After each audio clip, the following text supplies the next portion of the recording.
Celtic were formed nearly 125 years ago in the East End of Glasgow by a Marist brother from Sligo called Walfrid and a group of like-minded local businessmen. They'd one aim: to put food on the dinner table of widows, orphans and unemployed. The establishment of the club in the late 1887 at St Mary's Church in the Carlton ensured that not only Glasgow's Irish immigrants had a better chance, but that anyone who needed the help of the club could get it. That policy of being open to all, regardless of race, creed or colour, has differentiated Celtic from that day, and those values ring true still. Celtic's core value is that of a Scottish club with proud Irish roots, and charity in 2011 is as much part of the club's DNA as it was towards the end of the 19th century. Celtic quickly became a force to be reckoned with, and after they'd built a solid side, they soon went on to become the team of the day, winning 6 consecutive championships in the first decade of the 20th century. That was the first of many firsts, but even that achievement, as great as it was, could be eclipsed as the club grew and developed. Celtic were the first team to win 9 consecutive championships under Jock Stein, and the first team to win all 5 available trophies in one season. But they were also the first team from the UK to win the European Cup, and the only Scottish club ever to do so. The fact that they achieved it with 11 local guys only adds to the mystique of the Celtic story. And along the way, heroes have been created and celebrated.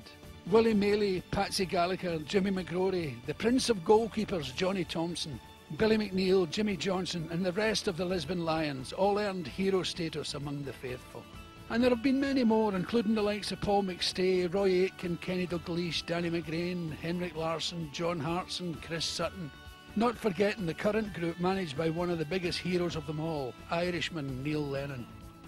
And as Celtic has grown, its fan base has grown with it, from its humble roots serving as impoverished immigrants to the worldwide support it enjoys today.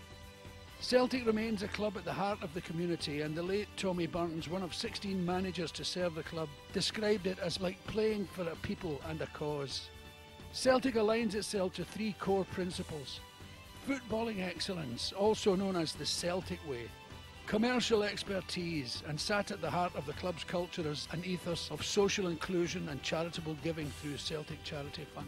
From helping teenage cancer sufferers to ensuring local kids have a present to open on Christmas Day, right through to alleviating hunger in East Africa, Celtic and its charitable roots remain as strong in 2011 as they were in the 1880s, and will continue to grow with the backing of the best supporters in the world.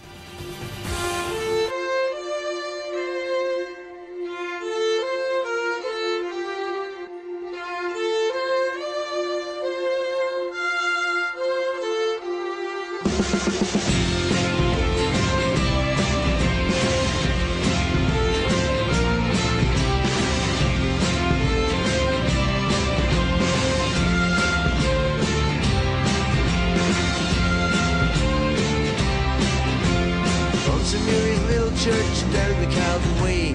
Brother Walfrid's plan was set in 1888.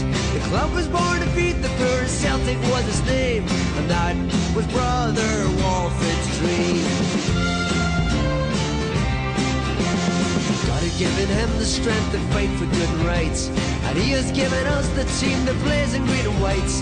From Irish shores to Scottish hearts and all that's in between, that was Brother Walfrid's dream. See no colour, we see no race nor creed, we stand together, that was Brother Walfrid's dream. I know he's looking down on us and smiles on what he sees, in this place called paradise, united in belief. Through the wind and through the rain and throughout history, we won't forget our brother's dream.